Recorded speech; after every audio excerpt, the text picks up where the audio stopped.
제가 알려드리고 싶은 것은 반려견들이 먹는 주식에 대해서 알려드리고 싶은데요. 우선 주식에는 대표적으로 4가지로 나눌 수가 있습니다.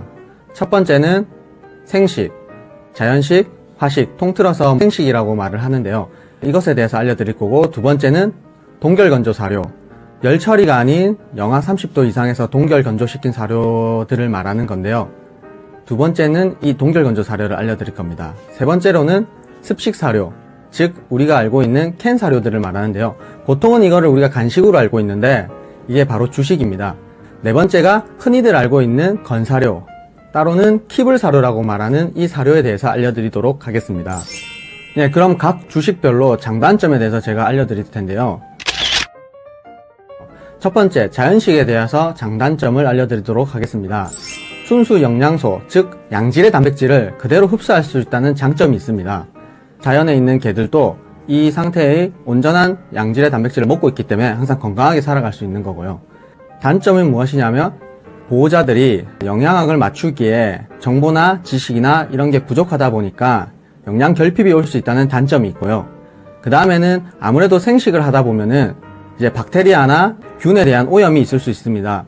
생고기를 상온에 30분 이상 보관만 하더라도 균이 발생하기 때문에 강아지의 위장 상태나 장 상태에 영향을 줄 수 있기 때문에 단점이 되겠습니다.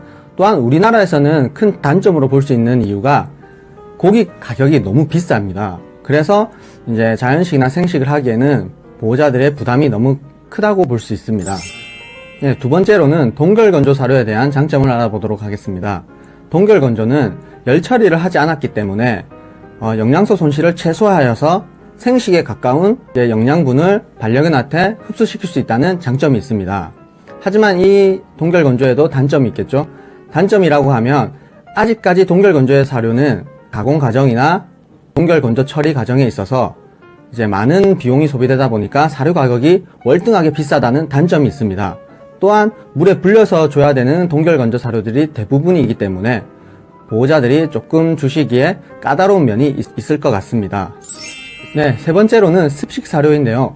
이것의 장점으로 보면은 아무래도 고기 함량이 많고 수분 함량이 많다 보니까 흡수를 잘 시키며 음수량이 부족한 반려견한테는 아주 좋은 사료가 되겠습니다.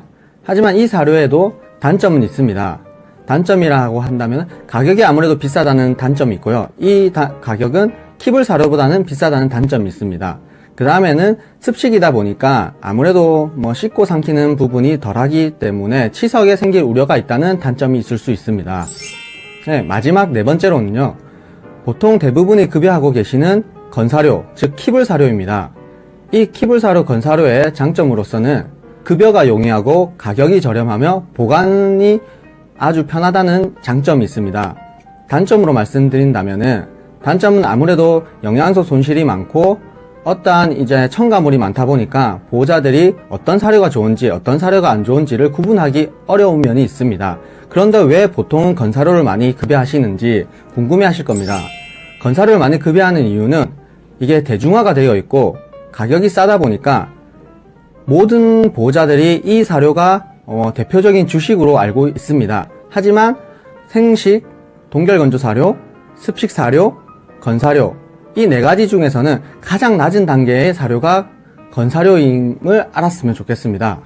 그렇다면 이 건사료를 급여하지 말아야 되느냐? 이 부분은 아닙니다.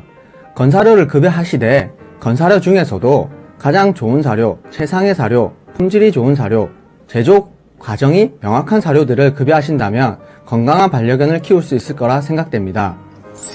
결론을 말씀드리자면 가장 좋은 생식을 급여하면 좋겠지만 보호자들의 상황에 맞게, 환경에 맞게, 금전적 여유에 맞게 선택하셔서 좋은 사료를 고르시는 것이 가장 좋은 방법인 것 같습니다.